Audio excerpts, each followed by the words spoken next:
Welcome to this episode of Season 5 of The Common Bridge, where policy and current events are discussed in a fiercely nonpartisan manner.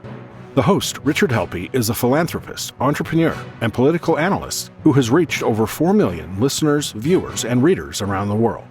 With our surging growth in audience and subscriptions, The Common Bridge continues to expand its reach. The show is available on the Substack website and the Substack app. Simply search for The Common Bridge. You can also find us on YouTube and wherever you get your podcasts. The Common Bridge draws guests and audiences from across the political spectrum, and we invite you to become a free or paid subscriber on your favorite medium.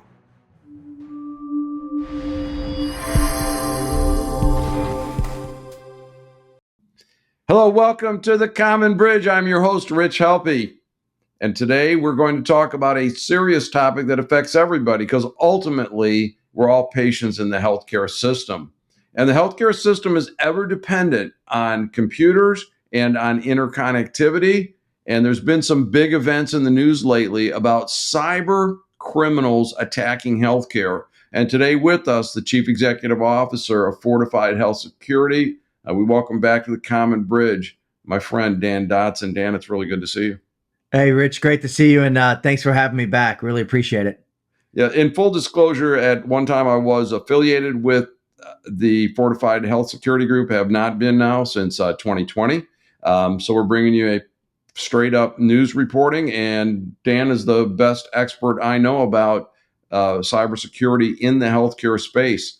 So Dan, for the listeners, readers, viewers of the Common Bridge, why are the cyber criminals going after health systems? I mean, it sounds obscene to me. What's behind their motivation?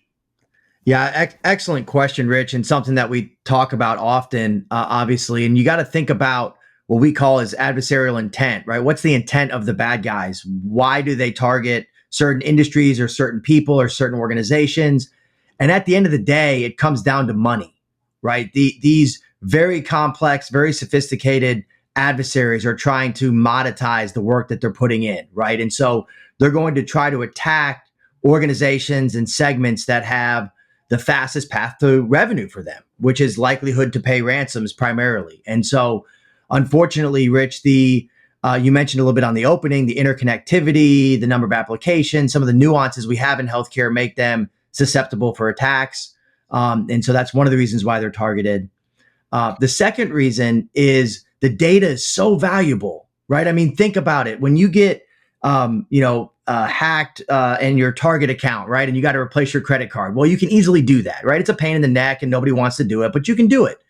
In a health record, it's very hard to kind of reset, right? It's got your social, it's got your medical history, it's in disparate systems, it's in a bunch of different places. You can't just reset it. And so what that leads to is a very valuable data set because the bad guys can monetize it for a longer period of time and in more than one way. And so those are kind of the two primary reasons why we see them attacking healthcare. Yeah, so the threat, if I'm understanding it, is they can take all that rich personal data, they can threaten to put it up on the dark web, which is problematic.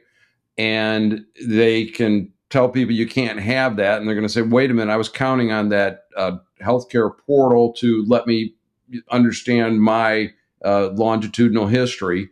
And I think a point you kind of inferred there, a health system's 24 hours a day. And when a order for something goes in, you need it right now. It's not like, well, we're going to be down for a few days. And so the ransomware, if they seize the system, that there's huge motivation to accommodate them to get your data and your systems back up. Is that right?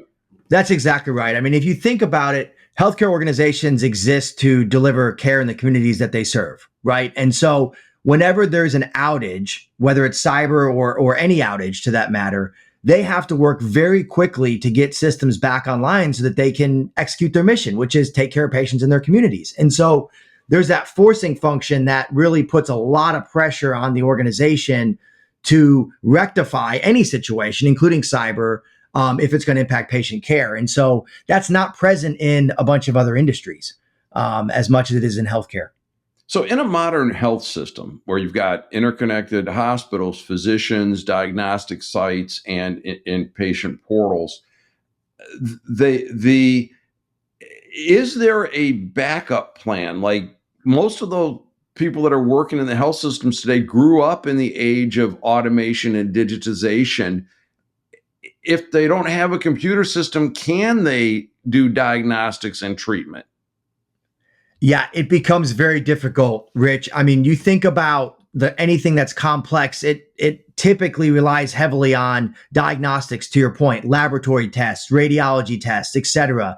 And those systems are all driven by computers at the end of the day, to simplify it. And so if the computers aren't working, the doctors and nurses and clinicians can't deliver care, right? And so, you'll hear in some of these events that have gone public is like downtime procedures or, executing care on paper, right? So there are procedures that they can go to, but the effectiveness, efficiency, and their ability to deliver care is drastically impacted without this technology online.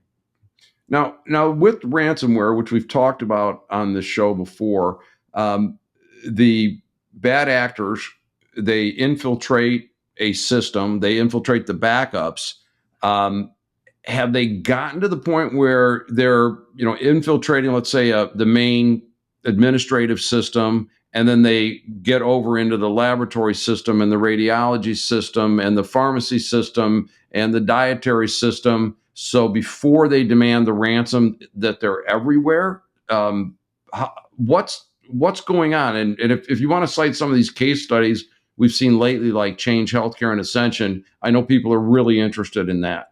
Yeah. Let's take both of those, Rich, because a lot of people are talking about them, and from a cyber perspective, they're both a little bit different. So let's explain kind of a little bit about what happened. So, as backdrop, Change Healthcare basically helps facilitate administrative functions in healthcare, right? And so they have think of them as like an octopus, whereas their hearts are the heartbeat, that's the technology, and then the tentacles reach out into so many different facets of hospitals and physician groups, et cetera. So one of the hearts of the octopus was attacked at Change Healthcare, and the action that they took was they cut off all the tentacles, all of the interconnectivity.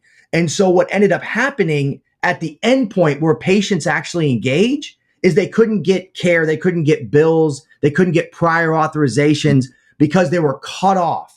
Now, let's look at what that means.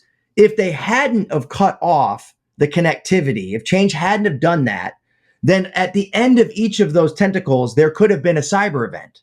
But in fact, there wasn't, because the virus didn't spread through the tentacles because they cut them off. However, what happened was massive disruption to care because they couldn't do the administrative functions required to administer care. So although not a cyber event, at the end, at the edges of the tentacles, it was certainly massively impactful to healthcare. And, there's a lot of arguments about things that could have been done better in that situation. There's always lessons that can be learned, but ultimately the way they were attacked was somebody's credentials got harvested and they did not have the proper security controls, MFA, multi-factor authentication, and that's how they ended up getting attacked. So one little attack impacted basically a third of US patients because of that. And when you say someone's credentials got harvested, that would be that, say, if I was an authorized user, the criminals lifted my password and my sign-on, or I sold it to them, and that's how they access the system. Yes, generally speaking, yes, Rich. We don't know specifically about the exact vector in here. What we do know is that the device that was compromised did not have multi-factor authentication on it, and it was used with credentials. And so how they got it, I think we'll learn over time. But yes, in theory, that's kind of what happens. So the multi-factor authentication, for people not familiar with that term, but we have recommended that when we had the leadership from Sensei on, that's where we try to sign on to something using a username and a password, that it sends a text to your phone and says, here's a special code, put this in before you go further. It's one of the things you can do, as well as never use the same ID and password ever for two different sign-ons, because the bad guys have those things. That's exactly right, Rich. And I would strongly recommend it. You'll see this in all your consumer facing apps, right? Your banking apps, even your social media stuff has that, right? And to your point, like, please don't use the same password for your social media that you use for banking, that you use for, other things. Make sure you have a diversity in your passwords. And always use multi-factor authentication. It's annoying, but it does provide a lot of protections for individuals. So with the Change Healthcare, it sounds like a compromised sign-on versus a phishing link that got clicked, and ultimately the chief executive of United Healthcare said, "Pay the $22 million in ransom because it's going to cost us more than that to unravel this." Do we know yet how things are at Change Healthcare? Did they get their systems back, and has there been ongoing damage? Yeah, so it was a slow recovery, Rich. From what I can tell today, majority of the systems have come back online. There was some pretty devastating financial impacts, especially to small provider organizations.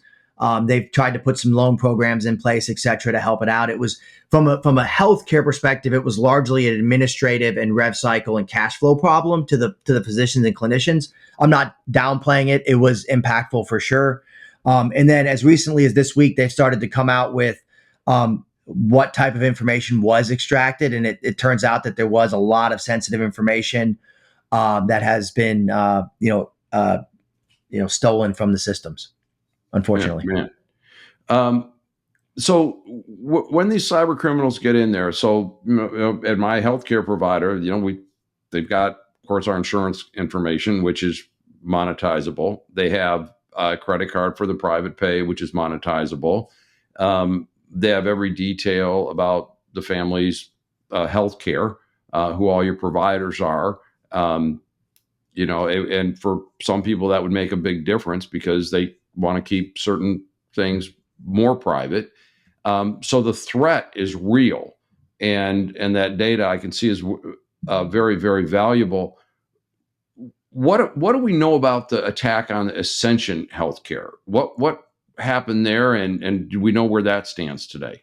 Yeah, that was a bit different. So this was you mentioned a phishing email. From my understanding, it was a phishing email. Somebody clicked a link, and so this is like a very kind of interesting use case to think through, Rich, because you have one person click an email, right, that launched a payload that ended up holding the organization hostage, and look at, multiple states, hundreds of facilities impacted by one email clicked, right? And so that just goes to show that these adversaries are very impactful with their tactics. And so that's kind of what started there. They've begun to bring systems online.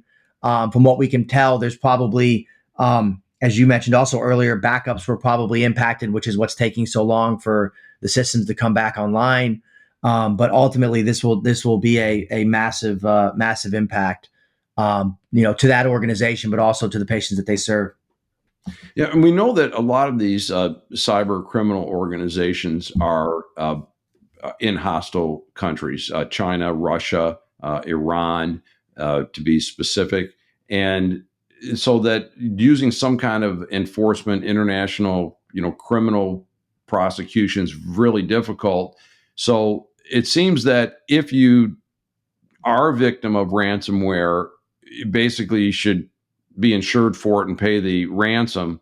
But what about companies like Fortified? What are you doing to stand between the cyber attacks and the cyber criminals and that precious healthcare system that we all depend on? What do you guys do, and how does it work?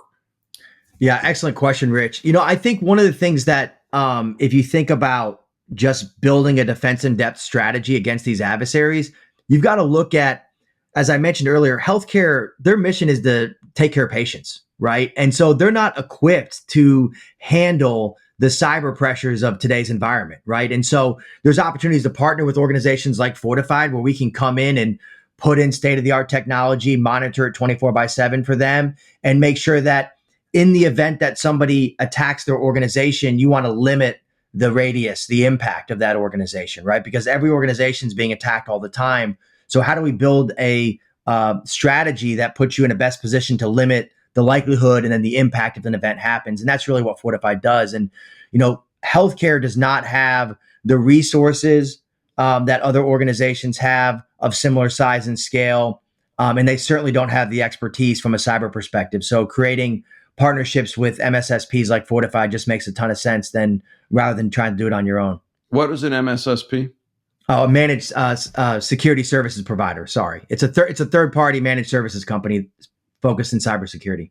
All right. So when you think about the layers, and remember that the listenership, readership, and viewership of the Common Bridge is a lay audience and highly interested in what to do with this. So it seems to me that there's a level of surveillance and there's a level of protection. And I would imagine that you're gathering known threats and preventing them from spreading. And then also a set of remediation. Maybe take me through, if I'm a health system executive and I need to protect my organization, what's the difference between, no coverage or trying it on my own and going to Fortified? Why would I want to use another company to protect this very valuable information? Yeah. First of all, I think that the main reason why is you just bring expertise that the healthcare organization doesn't have inside, right? And so the process that we take clients through is it starts with the risk analysis, Rich. So this is, where do I have cybersecurity risks? Once I know that, then I can put a game plan to minimize that risk to a certain level, right? And so based on the size and scope of the organization, what remediation against that risk analysis can I do? It's different for every organization. We work with them on that. And then ultimately we provide the eyes and ears to monitor their environments to make sure that we put them in a best position to be, as defensible as possible.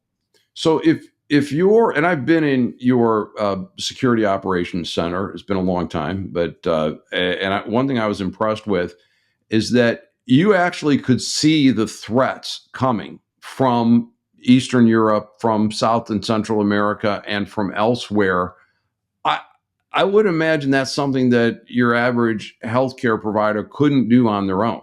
Yeah, that's exactly right, Rich. I think there's two things. One is we need visibility inside the four walls of the organization, as well as visibility to the threats.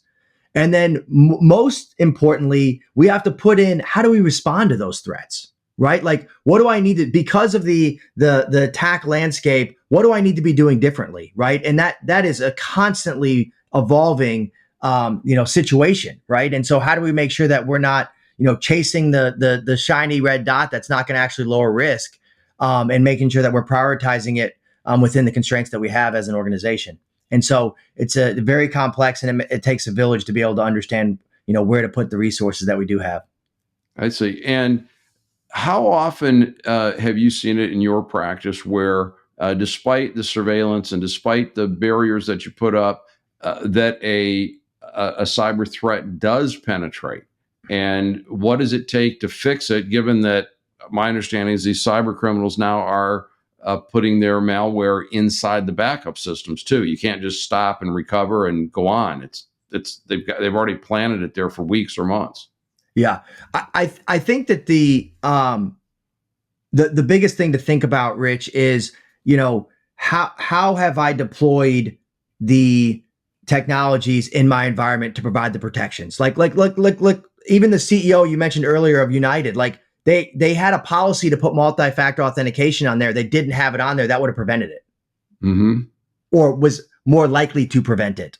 I should probably say. So like, part of what you have to do is make sure that you're putting the right level of technology all the way through your environment, right? And I mean, look, we've all been in projects, whether you're in IT or not. It's like you get to the last 80%, or excuse me, you get 80%, you get the last 20%, and it's like, oh, the next project pops up. Well, that's where your risk lies, right? So those are the things that you got to make sure are really, thought through and executed throughout the entire organization. And the larger you are, the more complex it becomes, right?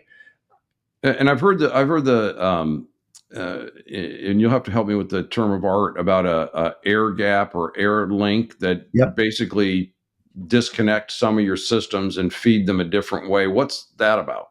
Yeah, it's like an air gap backup, basically. So just think about it as, your backup is not, connected all the time, right? So if this gets, the left side, so to speak, gets attacked and compromised, there's a gap between the right side, and so it doesn't get compromised, right?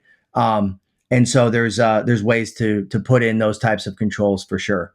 Yeah, and I would imagine I've like probably a lot of Americans, I really like having my personal health record that is on my chart. This is the dominant application in the industry, and it would seem to me that safety would say, let's put that outside of the hospital and physician processes. Let's go ahead and feed it, but we're not going to take anything back from it, and just keep it isolated. It might be a little bit out of date, but it seems like that'd be a good way to close the door too. Are people thinking about things like this? Yeah, I think people are thinking about that. I think the challenge, Rich, is that if you think about a MyChart or a patient portal, you're going to have various different data sources, right? So not most of the time you don't consume all of your healthcare in the same spot every time, right? So you may have a specialty physician, or you may have, an outpatient surgery, or you may have, 2 hospitals because you need a specialist. And so they all have to feed it, right? And so it becomes very complex to be able to put actionable information in the hands of the patient, in the hands of the caregiver, without having a bunch of interconnectivity, right? And so it is a challenge that is difficult to solve. And then, for another podcast someday, it's like, well, who owns the data, right? And if it's all moving there and it's moved out of my system and it's in my chart, and it becomes a very complex situation. Yeah, like it's, my take on it, it's the patient's data, and that other people got to use it. But that battle is a thing that I've fought. I'm not sure. I think I'll just say we fought to a draw at one point. But the other thing too, that, there's more healthcare is moving into the apps. So, blood pressure monitors, glucose monitors, et cetera. It's on your phone. And guess what? Your physician wants to see that. How do they want it? Just fire it to me in the portal. Yet, untold millions of connections, all of them that could be carrying malware that can meet up and put that health system into a very difficult position. But jumping back to Ascension, do we know, did they pay a ransom, or are they're trying to just forge ahead absent paying a ransom? As it sits today, Rich, I have not had confirmation either way on that. I do know that they're in the recovery stages, and they have begun to bring some of the facilities online. I do know that one of the things that I think your viewership should realize is that when these organizations get impacted, most of the time, if they're in an urban setting, the impact is also on the other care sites that may not be affiliated with that, because their EDs get overrun or their patients get overrun. And so there's second and third level impacts in the urban area on other organizations. And then in the rural area, there may not be other options for patients. And that's where it's really devastating, because you won't be able to get care, in some instances for hundreds of miles. And so we don't know specifically if they paid the ransom or not. We do know that they're on the road to recovery, and they have brought some facilities back on. Yeah, I hadn't thought about the rural side too, that oftentimes the radiologist doing the read of a particular image isn't in the geography. They might be offshore. And if your systems are down, that means nobody can read your ultrasound. There's nobody can read your MRI. No one can read your X-ray. And that is obviously just a fundamental diagnostic test.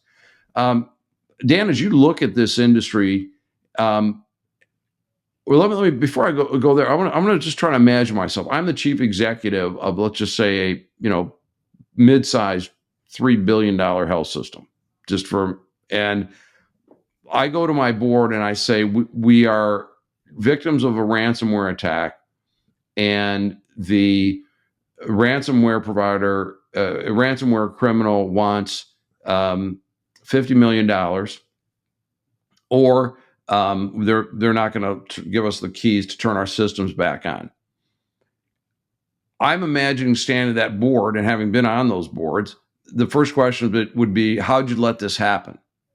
And what would be a good answer for a CEO to say, here's what I did and it still happened, versus what would be a bad answer to that question? Yeah. So I think that I think the good answer would be you should have been educating your board well advanced to this situation, number one. And I think that the decision on how to manage this risk needs to be one that is agreed upon and governed by the board and the leadership team together. So I think that's what I would say the starting point would be. If that hadn't happened yet, I think most of the time the calculus probably moves pretty quickly to what are our options, right? And as we think about the decision-making process, kind of key tenets to that calculus are impact to patient care, impact to revenue, right? We have to generate revenue in the US to deliver care. It's part of our system.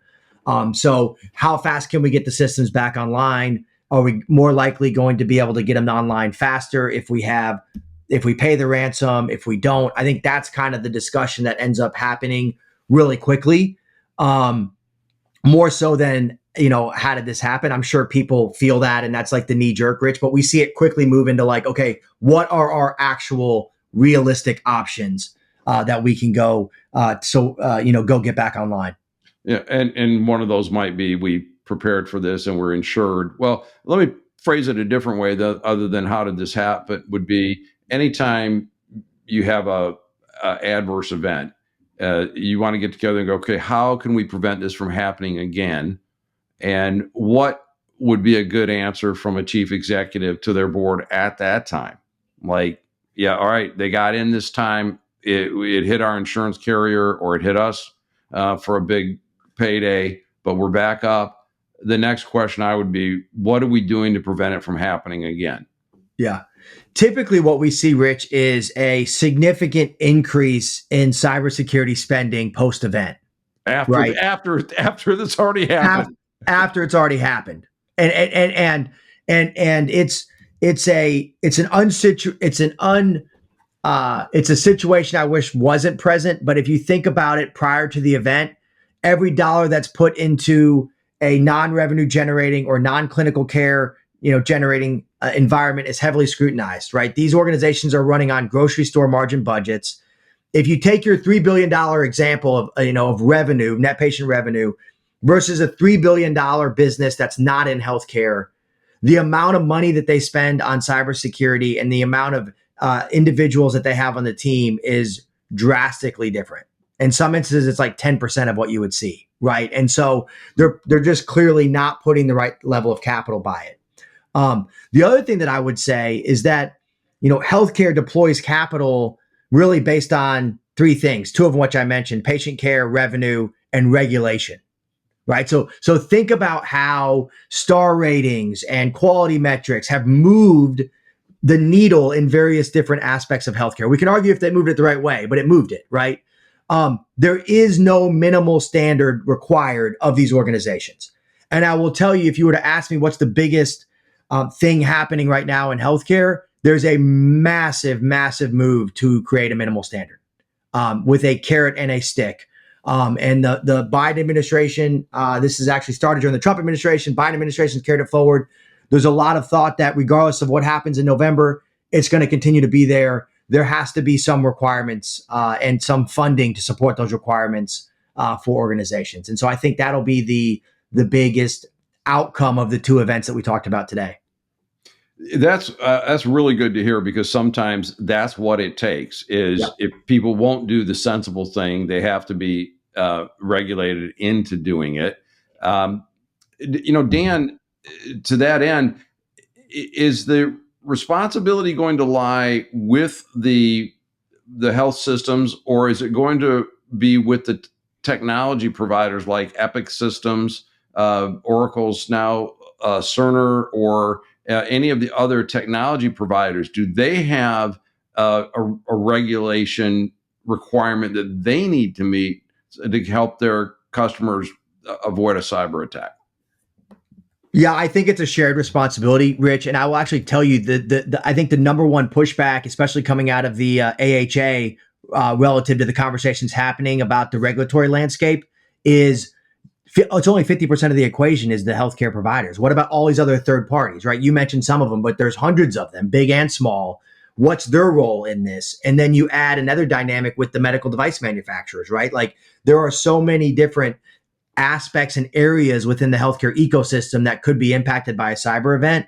And it's really a shared responsibility, I think, across the board. There's going to be a lot of work to be done to try to get that right and get the balance right. But it can't fall only on the health systems, for sure. Yeah, and I might have already heard your answer to this question, but when in your practice and in your business, what is your greatest frustration, and maybe what is your greatest satisfaction in terms of your role in preventing cyber attacks or remediating them? Yeah, great question, Rich. I actually think the biggest frustration kind of across the board would be there's a lot of really good people in healthcare cybersecurity at these healthcare organizations that know what to do. And I think they've struggled to have a seat at the table in the C-suite to get the attention of the board. Both of those things are changing, primarily because of the events we're talking about.